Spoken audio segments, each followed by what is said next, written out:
I'm Sharon Ijason. On this week's episode of the program, we will be giving you highlights of activities that happened in the labor sector in the year 2018. Of course, the labor sector consists of workers, employers of labor, and the government. Let the conversation continue in the moment.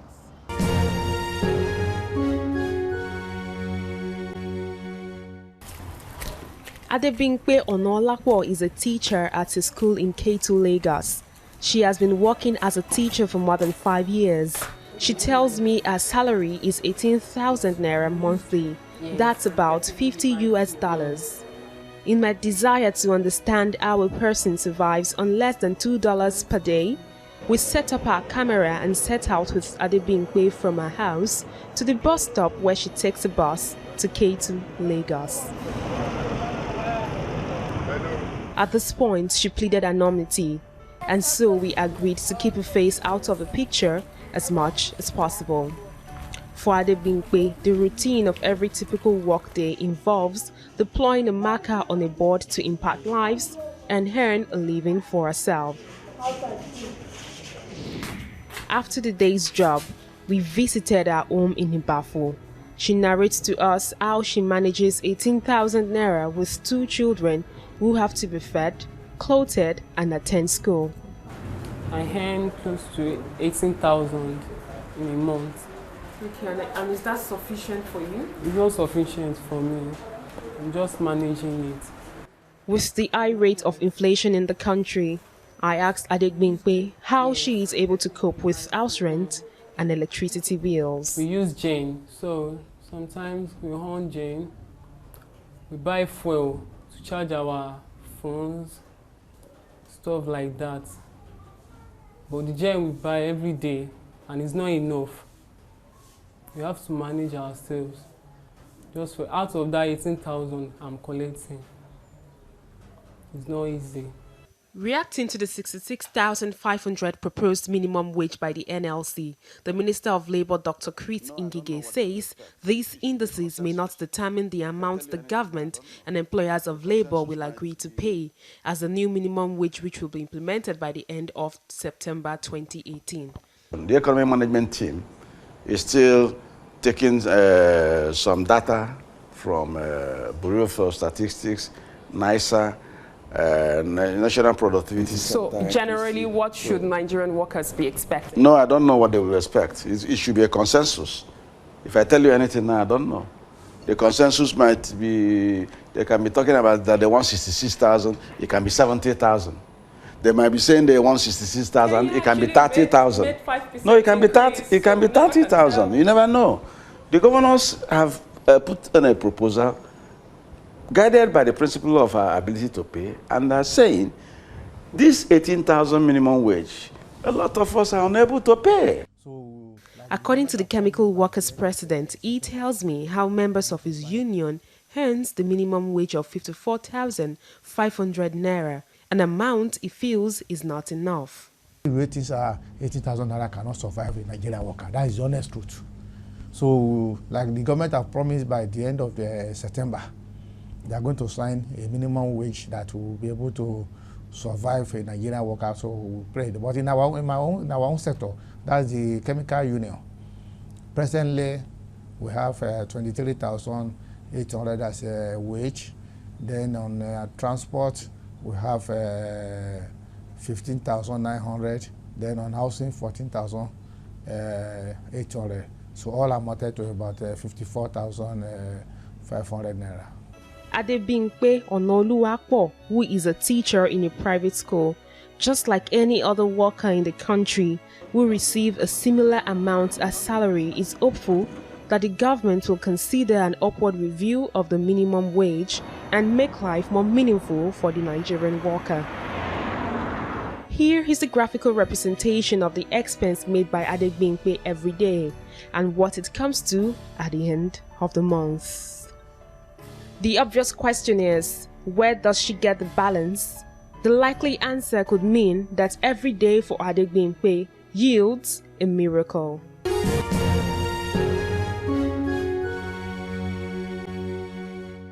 Lagos, like most resilient cities of the world, is a place where abundant resources meet effective resourcefulness, but most importantly, it is a city that never sleeps. Located within the nation's commercial nerve center, Apapa is a town that acts as a major economic gateway and is home to West Africa's biggest seaports, including Nigeria's premier port, the Lagos Port Complex, and the Tinkan Island. With the constant traffic gridlock in Apapa, Lagos, and the alleged death of some workers in the area, I set out to verify what an average worker experienced daily on Apapa Wharf Road.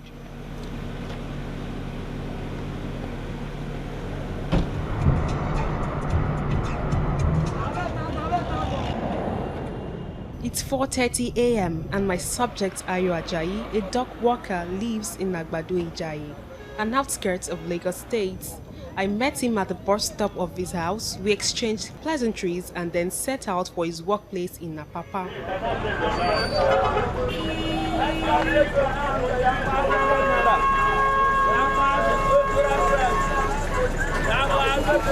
After some minutes, we boarded a bus to Oshodi.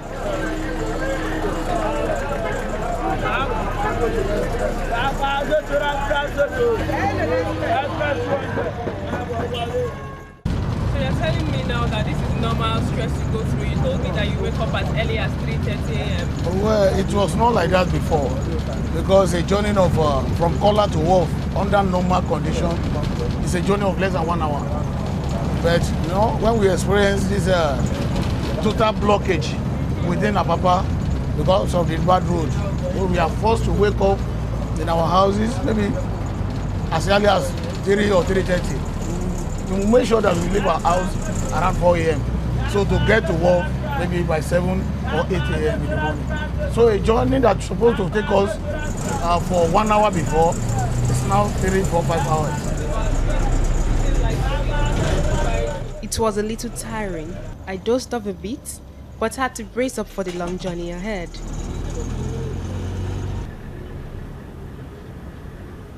It was a busy morning, although some said it was a little light.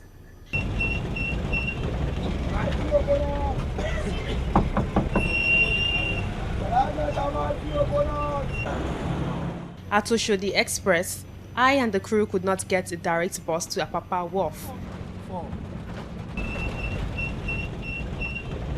And it was only a matter of time we realized what was ahead was total roadblock on both sides of the road.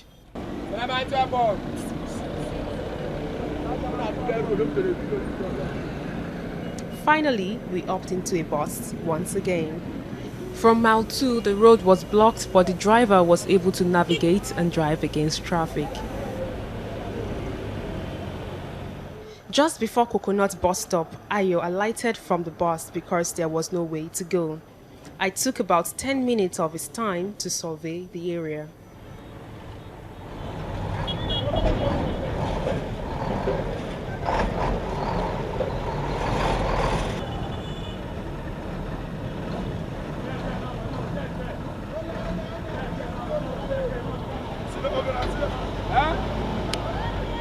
If you know,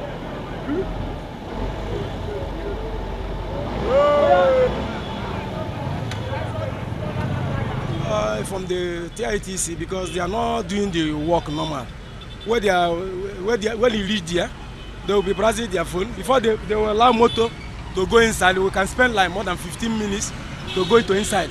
That's why all this traffic is like this. Again, all the last mile and the police, they feel like they are controlling. They are collecting money, putting them one way. Not say one way they are moving this money. We are here over getting 5 days today. Today is 5 days. This road is not good. I have been here for the past 5 days. I have not slept. Ayo informed me he had to catch a bike to his office, which cost 400 naira, as that was the only way to access the port from this point.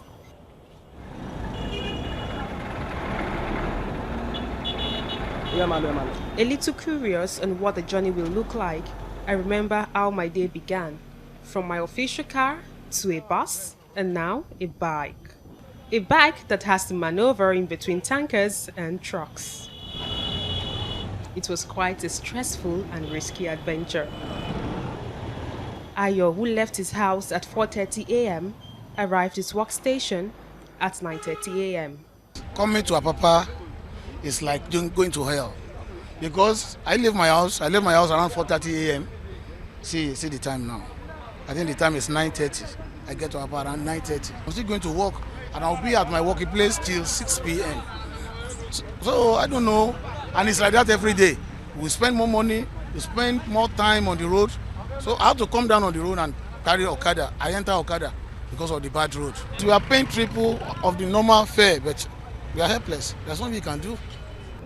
When Ayo finished the day's work, it was 6 p.m. already. I followed him, but this time he went through a water channel.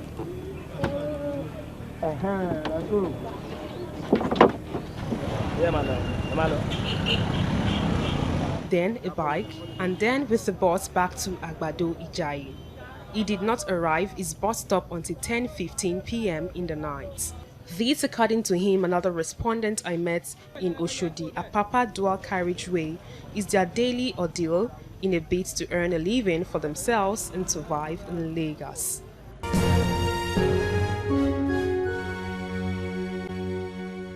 The plight of pensioners in Nigeria, especially ex-workers of the Nigerian Security Printing and Minting Corporation, according to many, has become worrisome as senior citizens who once worked for the company are not well taken care of by the government. For 26 years, we are in court, no justice. It's more than 25 years since the Nigerian Security Printing and Minting Company forcefully retired about 1,200 workers. Records show that some of the workers who had served the company diligently between 10 to 25 years earn as little as 1,000 naira as monthly pension or nothing at all. There must be justice. There must be justice. From May 1991 up to today, many people, some people have been receiving 1,000. In fact, today we are receiving 700. Some 800. Some up to now, some people are still receiving that 800 as a pension. As a general manager or assistant general manager in the Mint, I'm receiving 2,800 naira every month up till this moment. My husband doesn't joke with his work. Felicia Okafor, who is a widow to Thomas Okafor, tells me her husband served the company for more than 17 years and received a certificate in recognition of his long and active service. According to Felicia, her deceased husband, who worked in the currency department, was hardworking and was never found wanting, despite the several risks involved. When they gave him the compulsory retirement, they didn't give him anything. I and my children, we started suffering since then. As a result of this man, he developed hypertension, which resulted to stroke, which he suffered for 3 years. And my children, we suffered. Even the pension. The pension, they started giving him 305 naira. There was a day they increased it to 700 naira before the man's death. Here is the spot where Thomas Okafor was buried. Just like him, many of his other colleagues who worked with the Nigerian Security Printing and Minting Company may die before they get justice. 20-something years, and they continue to give him 1,000 naira. Akonji Mudashiru Bolanle is also one of the retirees of the company.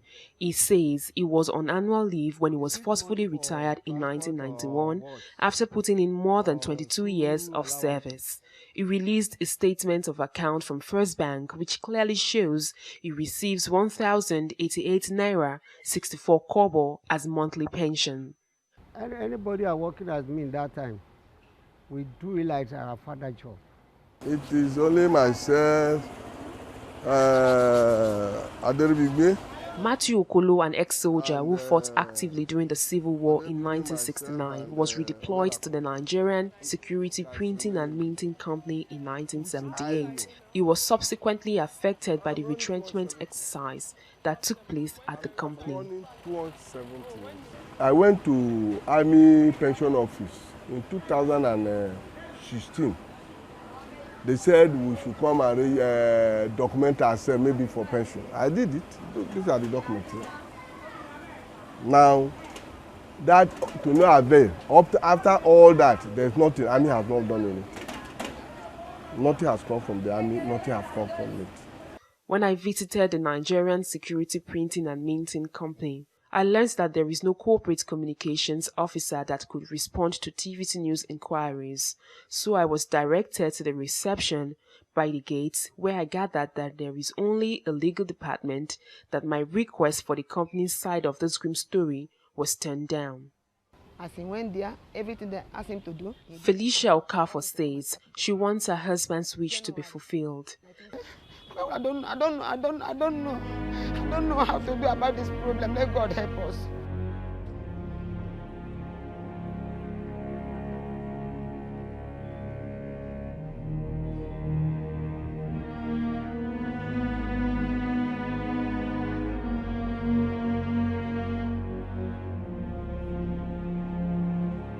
Matthew Okolo also hopes his prayers and those of other ex-Mint pensioners who exited the company between 1991 and 2005 will be heard.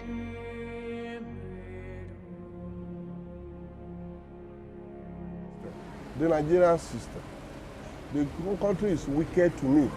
That's the way I look at it. For many of the Mint pensioners, receiving less than 10% of the national minimum wage as monthly pension, it has been a story of hardship, sickness, loss of loved ones, and many more.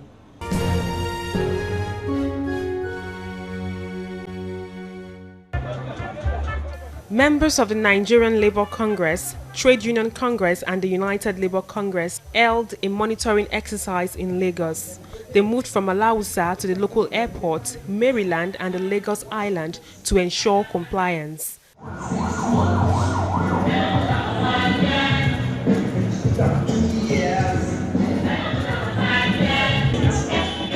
The Vice President of NLC, Comrade Amechi Asuguni, during the Enlightenment and Enforcement exercise, stated that the current minimum wage of 18,000 naira is not sufficient for a worker. We are demanding that the wage of Nigerian workers be increased. Up to now, government has not done anything meaningful. They've not even made an offer that we have considered as deceitful, and we are not tired of making this statement. The monitoring team stopped at major financial institutions in Lagos and other companies to ensure that there is a high level of compliance. What affects one affects the other. The funds in circulation affects the funds in the banking system. When people don't have food to eat, even those that have to eat, they will be at risk. 18,000 will not even buy a bag of rice, and even if he buys the bag of rice, what about the soup to eat the rice and other things? And this is a country where housing is a problem. You pay rent out of that 18,000, then you are supposed to transport yourself up because you don't expect somebody any 18,000 to go and own a car. So this struggle is for everybody.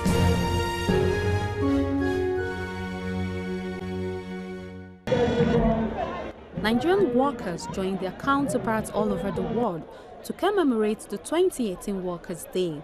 In a carnival-like atmosphere, workers dressed in different colorful and crested attires that best projected their unions for a march around the Eagle Square. It has become a yearly ritual to mark the day, but workers are not unmindful of what is topmost in their hearts, which is getting government at all levels to alleviate their sufferings by presenting them a better deal. They want the government to take as priority the implementation of the minimum wage as soon as it is passed into law. The benefit of a national new minimum wage cannot be overemphasized. An increase in the minimum wage will pull many workers out of poverty. A new wage will put the country in positive light globally. The federal government must ensure that the federal allocation are not released to state and local government that refuse to implement the minimum wage. We are battle ready against public and private organizations that will refuse to conform with the new minimum wage. At our disposal is the power of our votes.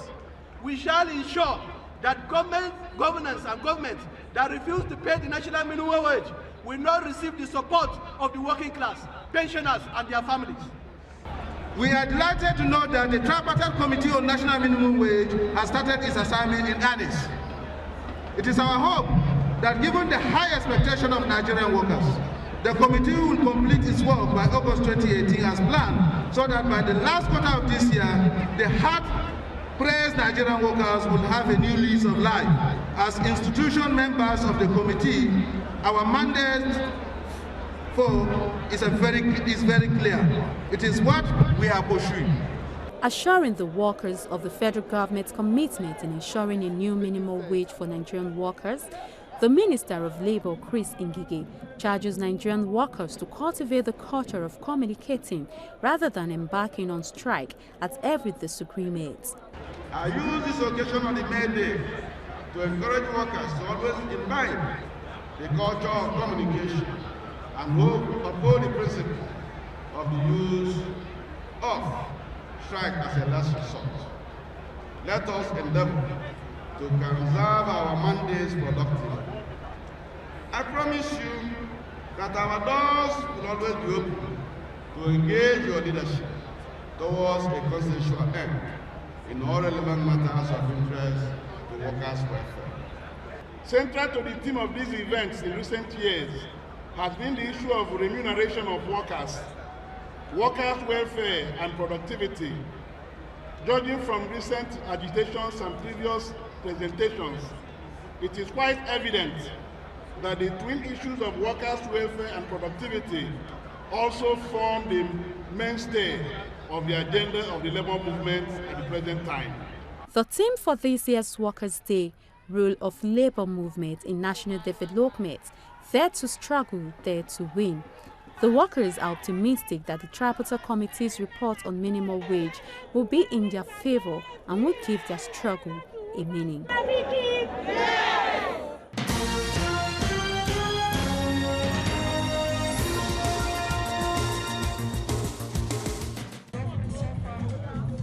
Workers from different affiliates under the United Labour Congress held a rally.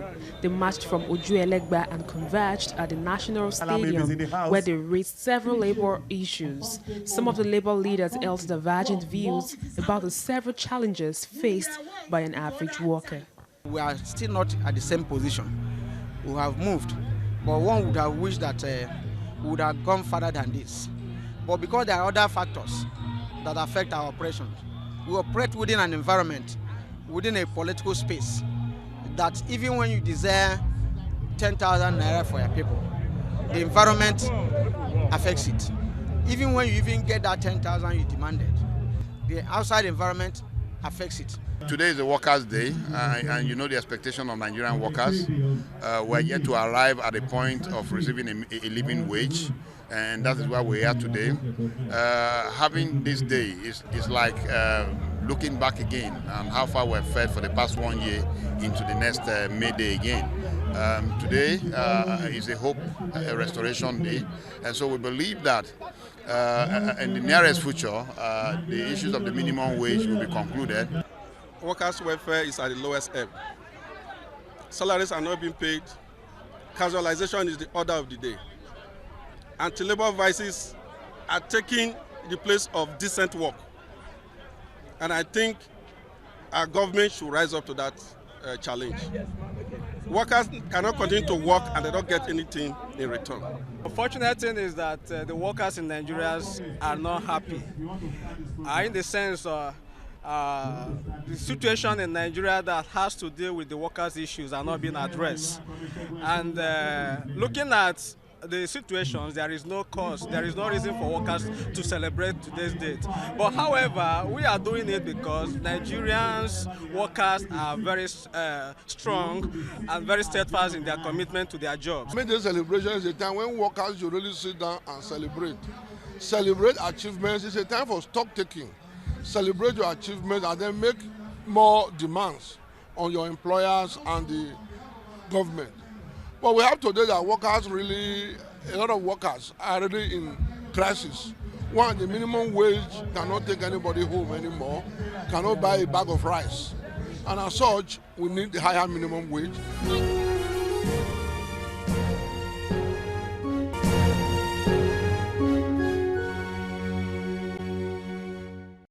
The election of the president of the Nigerian Labour Congress, Ayuba Waba, as vice president of the governing board of the International Labour Organization in Geneva has generated an atmosphere of hope for workers in Nigeria and the African continent in general.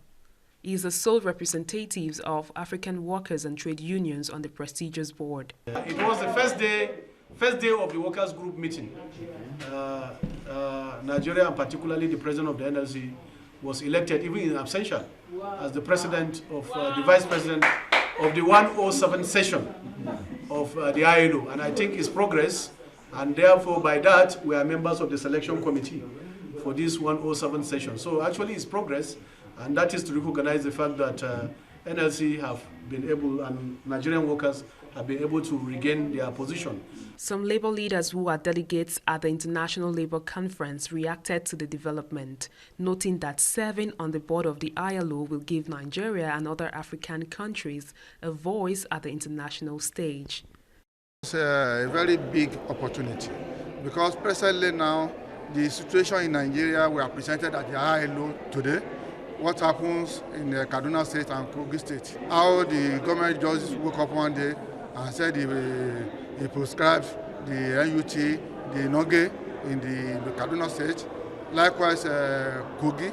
So all these things, and even the killing in the labor circle. Even see from the paper presentations on issues of Nigeria, we had a cooperation from many countries, and it's because of the influence as a member of the board. With this additional position being added, I can assure you of more influences that we'll get internationally, and that will influence some of the decisions, technical decisions that will be taken at the headquarters of ILO. As countries push different positions and report the situation in the world of work at the ILO plenary, the executives of the old United Nations agency reaffirmed at this gathering that promoting workers' rights at work, encouraging decent employment opportunities, and promoting decent work are key to attaining the 2030 Agenda for Sustainable Development.